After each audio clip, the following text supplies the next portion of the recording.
शिव शंकर डमरू वाले, शिव शंकर भोले भाले। বহু আকাঙ্ক্ষিত আদি কৈলাস সোম পর্বতের দর্শনের জন্য 10ই জুন যাত্রা আরম্ভ করলাম। কলকাতা স্টেশন থেকে আমাদের গন্তব্যস্থল বেরেলি।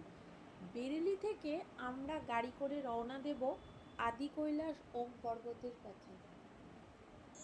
है धन्य तेरी माया जग में, ओ दुनिया के रखवाले, शिव शंकर डमरू वाले, शिव शंकर भोले भाले। है धन्य तेरी माया जग में, ओ दुनिया के रखवाले, शिव शंकर डमरू वाले, शिव शंकर भोले।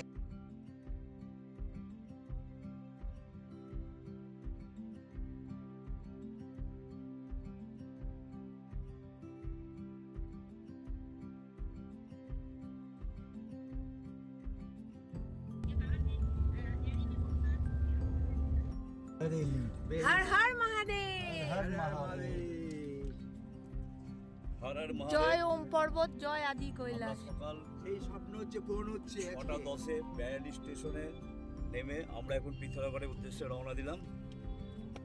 আমাদের সঙ্গে আছে নবাবদা, আশিস হর দা। হর মহাদেব, হর হর মহাদেব। স্বপ্ন যেন পূর্ণ হয়। অবশ্যই হবে। অবশ্যই হবে, সেই আশাতেই আমরা এখন চলেছি পিথোরাগড়ের দিকে। পিথোরাগড়ের দিকে। আজকে মায়াবতী অদ্বৈত আশ্রম দর্শন করে আমাদের নাইস্টে পিথোরাগড়। আজকে আমাকে দেখে আজকে মায়াবতী অদ্বৈত আশ্রম আমরা দর্শন করব। দর্শন করে ওখান থেকে আসবো পিথোরাগড় আসবো।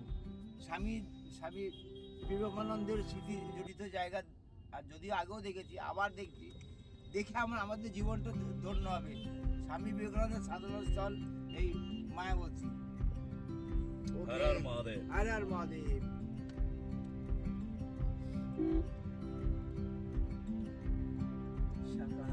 মহাদেবের কৃপায়, ভালোবাসায় আমরা এগিয়ে চলেছি পিথোরাগড়ের দিকে বারেলি স্টেশন থেকে। এই যে আমাদের যাত্রা শুরু হলো। হর হর মহাদেব।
অপরূপ প্রাকৃতিক সৌন্দর্য উপভোগ করতে করতে আমরা চলেছি মায়াবতী আশ্রমের দিকে।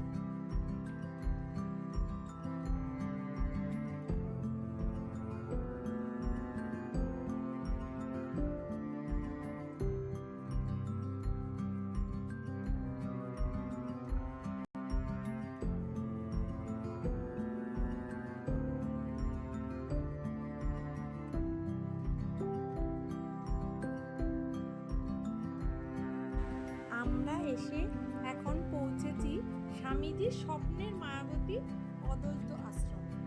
আশ্রমের ভেতরে আছে স্বামীজির মিউজিয়াম এবং একটি লাইব্রেরি। এখানে বসে আপনারা চাইলে বই পড়তে পারেন। এখানে ভেতরে যেহেতু ক্যামেরা অ্যালাউ নেই বলে আমরা ভেতরের ছবি আপনাদের দেখাতে পারলাম না। আশ্রমের ভেতরটা যতটাই সুন্দর, বাইরের প্রকৃতিও অপরূপ সুন্দর।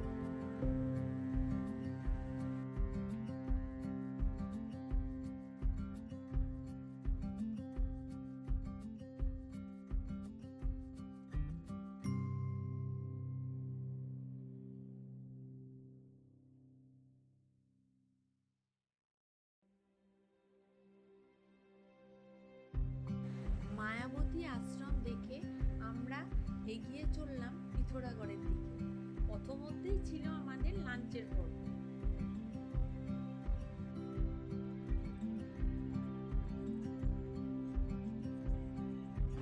লাঞ্চের পর্ব সেরে আমরা কিছুটা এগিয়ে দেখতে পেলাম পূর্ণা মাতার মন্দির। এখানে গাড়ি থেকে নেমে মাকে দর্শন করে সামনেই দেখলাম পাহাড় থেকে নেমে এসেছে অপরূপ একটি ঝর্ণা। সেখানে কিছুটা আনন্দ উপভোগ করে আমরা এগিয়ে চললাম পিথোরাগড়ের দিকে।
মাকে দর্শন করার পর আমরা পায়ে পায়ে এগিয়ে এলাম পাহাড়ি ঝর্ণার সামনে। সেখানে দেখলাম প্রচুর লোক গাড়ি থেকে নামছে, মাকে দর্শন করে ঝর্ণার জল ছোট বড় বোতলে নিয়ে গাড়িতে চেপে পড়ছে। সেই দেখে আমরাও এই জলের আস্বাদন নিতে পিছপা হলাম না। সত্যেন ভাই বলল মিনারেল জলের থেকেও এটা খুব ভালো জল।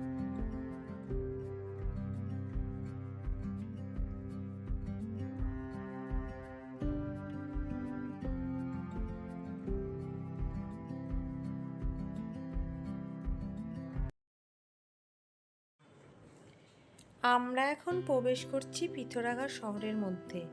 কিছুটা যাওয়ার পরে আমাদের হোটেল। আজকে রাত্রিবাস পিথোরাগড়ে।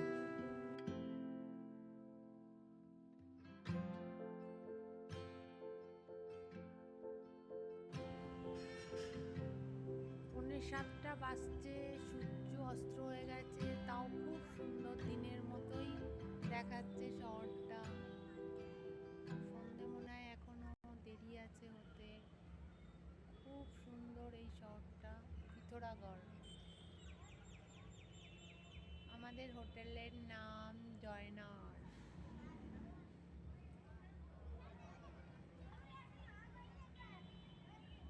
বাচ্চারা এখানে খেলাধুলা করছে, তারই হল্লাটা পাচ্ছি। এই যে ব্যাডমিন্টন খেলা হচ্ছে।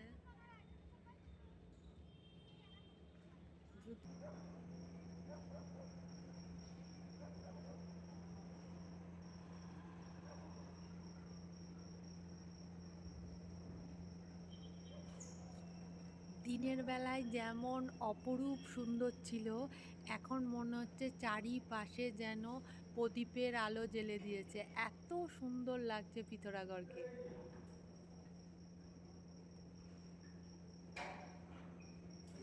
রাতের আলোয় পিথোরাগড়কে অপূর্ব সুন্দর লাগছিল, কিন্তু দেখার সৌভাগ্য বেশিক্ষণ হয়নি, কারণ আমাদের সকালে বের হতে হবে ধারচুলার দিকে। সকালে ঘুম থেকে উঠে দেখি নবাবদা সত্যেন ভাই আগেই চলে এসেছে ব্রেকফাস্টের টেবিলে। এখন চটজলদি ব্রেকফাস্ট করে আমরা বেরিয়ে পড়ব ধারচুলার দিকে।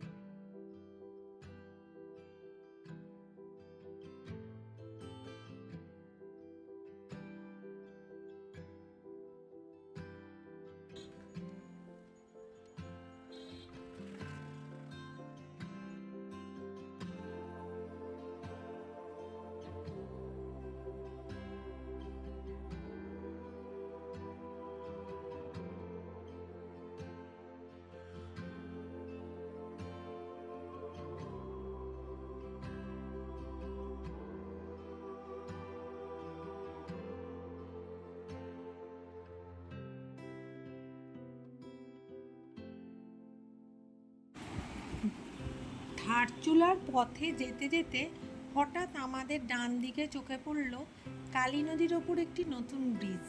আমরা ড্রাইভারকে তৎক্ষণাৎ গাড়ি থামিয়ে নেমে পড়লাম ব্রিজের দিকে। ভারতীয় সেনারা পাহারায়। আমরা জিজ্ঞাসা করতেই ওনারা বললেন এটি নেপালে যাওয়ার জন্য তৈরি হচ্ছে। কিছুক্ষণ আমরা ব্রিজের ওপর নেমে ফটোশ্যুট করে আবার গাড়িতে বেরিয়ে পড়লাম।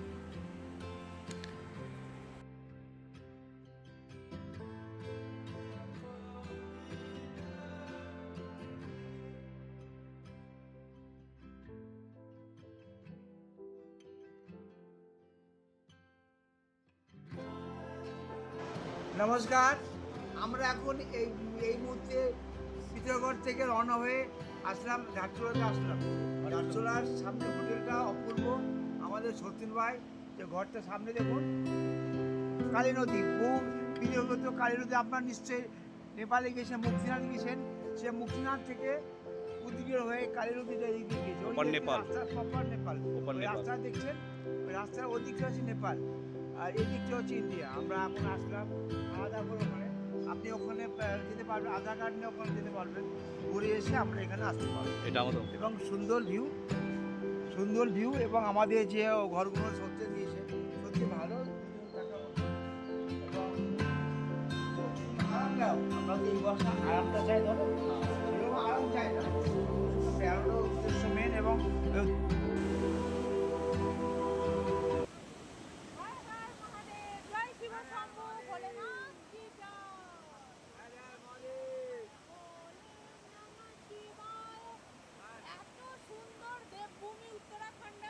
এখন আমরা ঘাটচুলাতে আছি। ঘাটচুলা থেকে নেপালে বেড়াতে এসেছি। এই যে কালী নদী দুটো দেশকে এইভাবে মধ্যখানে বিভক্ত করেছে। ওইদিকে ইন্ডিয়া, এইদিকে হচ্ছে নেপাল। আমি এখন নেপালেই দাঁড়িয়ে আছি। ওইদিকে হচ্ছে ইন্ডিয়া আর এইদিকে হচ্ছে নেপাল। সাতটার মধ্যে চলে যাবে, সাতটা করে থাকতে দিবে, তারপর আমরা এখান থেকে আমরা চলে যাবো। এত সুন্দর কালী নদী দেখে সত্যি মন মুগ্ধ হয়ে গেছে। এত তার ভয়াবহ গর্জন, এত সুন্দর কালী নদীর কথা খুব শুনতাম, কিন্তু আজকে নিজের চোখে দেখে সত্যি চোখ বিস্ফারিত, মন আনন্দে আপ্লুত। এত তীব্র বেগ। আর ওইখানে দেখো ছবিটা একটু, মনে হচ্ছে যেন শিবলিঙ্গের ওপর এসে জলগুলো এইভাবে নিয়ে চলে যাচ্ছে। এতটা সুন্দর লাগছে সত্যি। প্রভু